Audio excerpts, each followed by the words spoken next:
You've probably been through this situation before. You get really excited about something new, maybe a new hobby or a new skill, and you imagine all of the wonderful things that you're going to do or create or accomplish with it.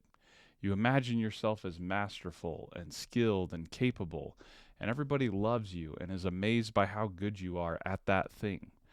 I imagine myself like this with coding all the time. And then you sit down to create the incredible, amazing work of art. And as soon as you get started, you realize that you aren't actually that great, that you don't really know what you are doing, and that there are a lot of obstacles between you and your desired outcome. Well, today I want to talk about that and about what I like to call the beginner's paradox. Now, the earliest mention I can find of this term is from an author named Micah Redding in a post on Medium titled The Beginner's Paradox: We Must Fall in Order to Rise. The crux of the paradox goes something like this. When we begin something new, we have grand expectations about what we will be able to accomplish, and as we start, we very quickly realize that we will fall far short of our lofty expectations and goals. The only way we can ever hope to meet those expectations is to spend a lot of time and effort producing substandard work. In other words, we dream of being great, but we have to suck first in order to become great later.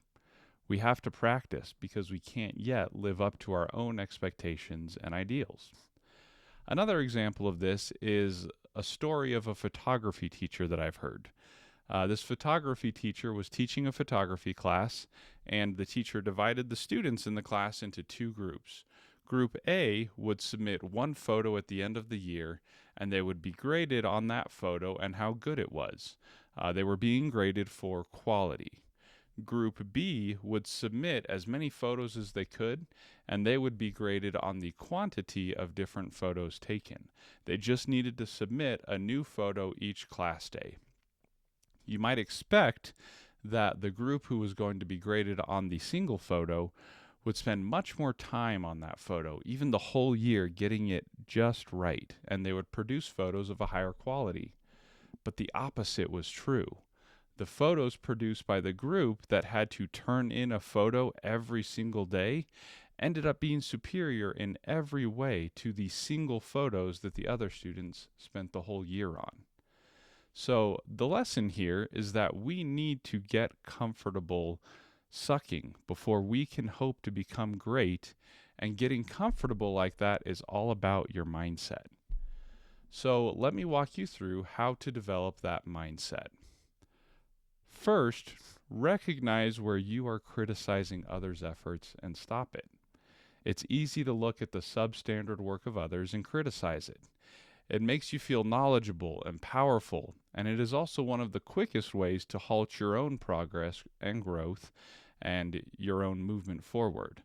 The more you encourage others in their efforts to be better, the easier it will be to change yourself for the better as well. 2, recognize where you are criticizing yourself and stop.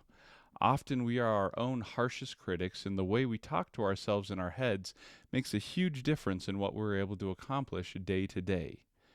Now that you're free of criticism, get to work producing substandard work. Make it your number one job to produce as much of the thing as possible. Produce as much output as you can and analyze it. Work to improve it. Find ways you could do better and try them. Find the things that work and build them into habits, and then discard the things that don't work.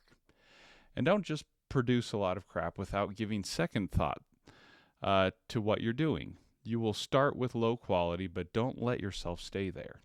Learn from your mistakes and get better. Reflect, think, analyze, and use your critical thinking skills to improve with each iteration. Experiment and try new things. Get advice from experts who can see what you are missing, and don't just work to produce, work to improve.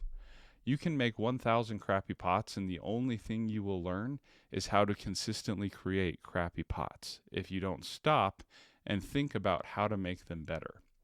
If you don't see your quality improving over time, then this is the key you are missing: the importance and the need to reflect and improve. I am constantly working to improve my ideas and messaging, and your comments help me so much. They let me know what resonates with you. So please share something that helped you and inspired you in the comments below, and it might make a difference for someone else as well.